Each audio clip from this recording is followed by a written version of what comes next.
Hi అండి. అందరికీ నమస్కారం. Welcome to my channel. ఈ వీడియోలో ఏపీ ప్రభుత్వ ఉద్యోగులకు మరియు పెన్షనర్లకు సంక్రాంతి కానుక ప్రకటించిన ప్రభుత్వం 6,400 కోట్లు జమ.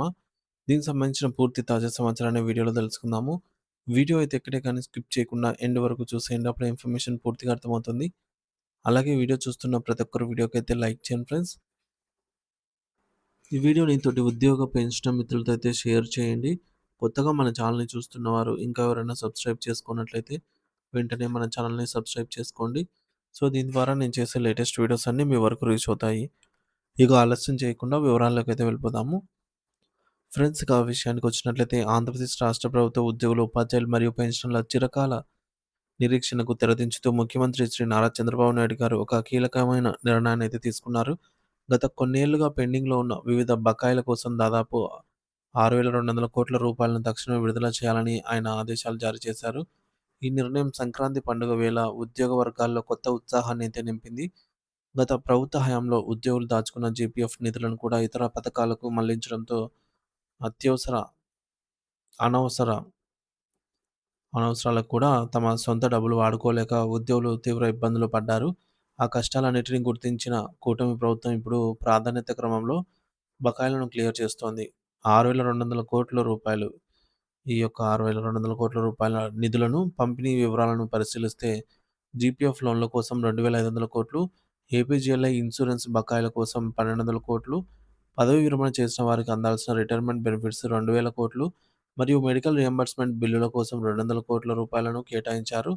ఇవే కాకుండా సరెండర్ లీవ్, పీఆర్సీ అరియర్స్ వంటి ఇతర పెండింగ్ బిల్లులను కూడా కలిపితే మొత్తం 10,000 కోట్ల రూపాయల వరకు ఉన్న బకాయిలను దశల వారీగా చెల్లించేందుకు ప్రభుత్వం సిద్ధమైంది. ఇది కేవలం అంకెలు మాత్రమే కాదు, ఎంతో కాలంగా తమ రిటైర్మెంట్ డబ్బుల కోసం కళ్ళలో ఒత్తులు వేసుకొని మరీ ఎదురుచూస్తున్న వేలాది మంది పెన్షనర్ల ఆశల ప్రతిరూపం. కొందరు పెన్షనర్లు తమ బకాయిలను కళ్ళకు చూడకుండానే కన్నుమూసిన విషాద ఘటనలు కూడా ఉన్నాయి. ఈ నేపథ్యంలో ప్రభుత్వం తీసుకున్న ఈ నిర్ణయం వారి కుటుంబాలకు పెద్ద ఊరట. ఏపీ జేఏసీ అమరావతి అధ్యక్షుడు బొప్పరాజు వెంకటేశ్వర్లు గారు ఈ నిర్ణయాన్ని స్వాగతిస్తూ ప్రభుత్వానికి కృతజ్ఞతలు తెలియజేశారు. ఇదే తరుణంలో పెన్షనర్ల సమస్యలపై కూడా కొన్ని ముఖ్యమైన విన్నపాలను ప్రభుత్వం ముందుంచారు. గతంలో 70 ఏళ్లు నిండిన పెన్షనర్లకు ఇచ్చే 10% అదనపు పెన్షన్‌ను గత 7% గత ప్రభుత్వం 7% తగ్గించింది. దీన్ని తిరిగి పాత పద్ధతిలోనే 10% పెంచాలని వారు కోరుతున్నారు. ఇలా పెంచడం వల్ల రూ.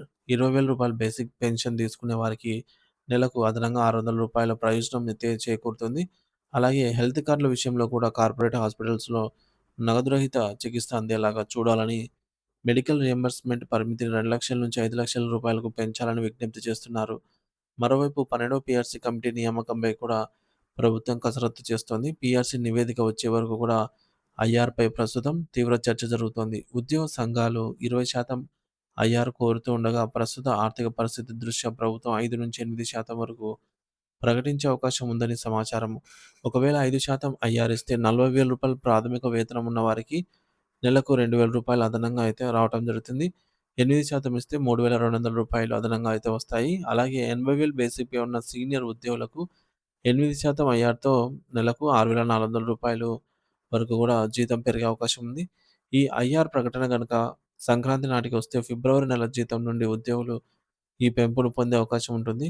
సో, వీటికి అదనంగా పెండింగ్‌లో ఉన్న డీఏ బకాయిలు కూడా విడుదల అయితే జీతం మరో 3% నుంచి 4% వరకు పెరిగే అవకాశం ఉంది. కొత్త పీఆర్సీ అమల్లోకి వస్తే ఇంటి అద్దె భత్యం, హెచ్ఆర్ఏ కూడా మారుతుంది. కాబట్టి నికర వేతనం గణనీయంగా పెరుగుతుంది. ఈ బకాయిల విడుదల కేవలం ఒక ప్రకటన మాత్రమే కాదు. ఇది రాష్ట్ర ఆర్థిక చక్రం మళ్ళీ పట్టాలెక్కడానికి ఒక సంకేతం. ఉద్యోగుల ఆర్థిక భద్రతను కాపాడటం ద్వారా ప్రభుత్వం పాలనలో కూడా మెరుగైన ఫలితాలను ఆశిస్తోంది. పండుగ సమయంలో ఇన్ని శుభవార్తలు వినడం ఉద్యోగ, ఉపాధ్యాయ మరియు పెన్షనర్ల కుటుంబాలలో నిజమైన దీపావళి, సంక్రాంతిని తెచ్చిందని చెప్పవచ్చు. ప్రభుత్వం ఇచ్చిన హామీలను ఒక్కొక్కటిగా నెరవేరుస్తూ పోతుండటం పట్ల ఉద్యోగ వర్గాల్లో సానుకూలత వ్యక్తమవుతోంది.